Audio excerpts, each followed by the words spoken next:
और व्यास माता की जय। राजा युधिष्ठिर के कहने लगे कि महाराज श्री कृष्ण आपने फागुन शुक्ल एकादशी का महत्व बतलाया है। अब कृपया कर यह बतलाइए कि चैत्र माह के कृष्ण पक्ष की एकादशी का क्या नाम है और इसमें कौन से देवता की पूजा की जाती है और इसकी विधि क्या है। भगवान श्री कृष्ण ने कहा, हे राजन, यही प्रश्न एक समय राजा मदंता ने लोमेश ऋषि से किया था। जो कुछ ऋषि लोमेश ने कहा वही मैं तुमसे कहता हूँ। धर्म के गुण तत्वों की जानकारी लेने में रुचि रखने वाले राजा मदंता ने लोमेश ऋषि से प्रश्न किया कि मनुष्य के पापों का मोचन कैसे संभव है। ऋषि ने उत्तर दिया कि हे राजन, एकादशी का महत्व आप जानते हैं। एकादशियों में पाप मोचनी एकादशी है, प्राणी के पाप नष्ट करने में सक्षम है। अब मैं इसकी कथा कहता हूँ। प्राचीन समय में कुबेर का चैत्र रथ नाम का एक वन था। उसमें गंधर्वों की कन्याएं किन्नरों के साथ विहार करती थी। वहाँ अनेक प्रकार के पुष्प खिले रहते थे। उसी वन में अनेक ऋषि तपस्या करते थे। वहीं पास में मेधावी नाम का एक ऋषि भी तपस्या में संलग्न थे। वे शिव के भक्त थे और ऋषि की तपस्या से प्रभावित हो महाघोषा नामक अप्सरा ने तपस्वी के नक्टे का लाभ उठाना चाहा। मजू घोषा ने उनको मोहित करने का विचार किया। ऋषि के भय के मारे समीप तो नहीं गई, पर दूर बैठकर वीणा बजाने और मधुर गीत गाने लगी। ऋषि की रुचि मजू घोषा के वीणा वादन और गायन में बढ़ गई। मेधावी ऋषि युवा और स्वस्थ शरीर के थे।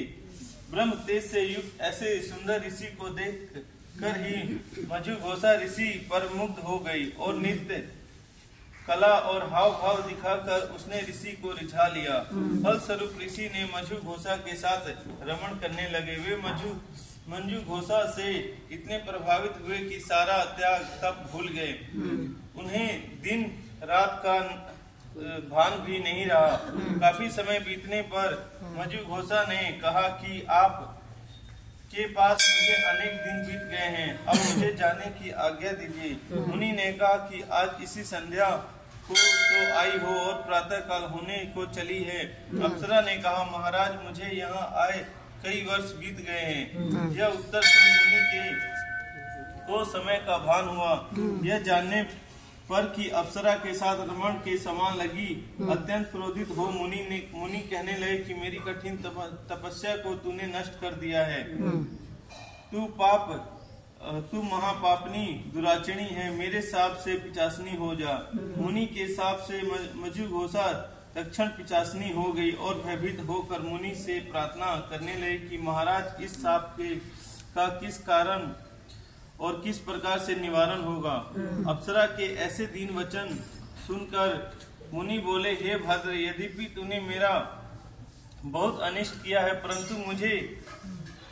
परंतु मैं भी तुझे साप से छूटने का उपाय बताता हूँ। चैत्र मास के कृष्ण पक्ष एकादशी पाप मोचनी एकादशी कहलाती है। यह सब प्रकार के पापों को नष्ट करने वाली है। यह व्रत करने से तू पिशाच योनि से मुक्त हो जाएगी। ऐसा कहकर मेधावी ऋषि अपने पिता चवन्य ऋषि के आश्रम चले गए और मेधावी को देखकर चवन्य ऋषि कहने लगे, अरे पुत्र, तुमने ऐसा क्या किया है जिससे तुम्हारा सारा तेज क्षीण हो गया है। मेधावी कहने लगे कि पिताजी, मैंने अप्सरा के साथ रमण कर घोर पाप किया है। अब आप इस पाप से छूटने का प्रायश्चित मुझे बतलाइए। तब चवन्य ऋषि बोले कि हे पुत्र, चैत्र मास के श्री कृष्ण पक्ष की पाप मोचनी एकादशी का व्रत करने से सब पापों का नाश हो जाता है। पिता की आज्ञा पाकर मेधावी ऋषि ने भी इस व्रत को किया। लोमेश ऋषि कहने लगे कि हे राजन, पाप मोचनी एकादशी के व्रत करने से सब पाप नष्ट हो जाते हैं। इस कथा को पढ़ने और सुनने से भी अत्यंत फल प्राप्त होता है।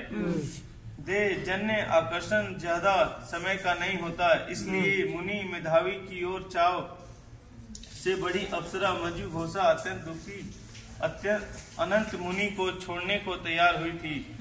तब संकल्प त्यागने जैसा पाप भी भगवान विष्णु के पूजन से मिट जाता है। बोलिए व्यास माता की जय, विष्णु भगवान की जय।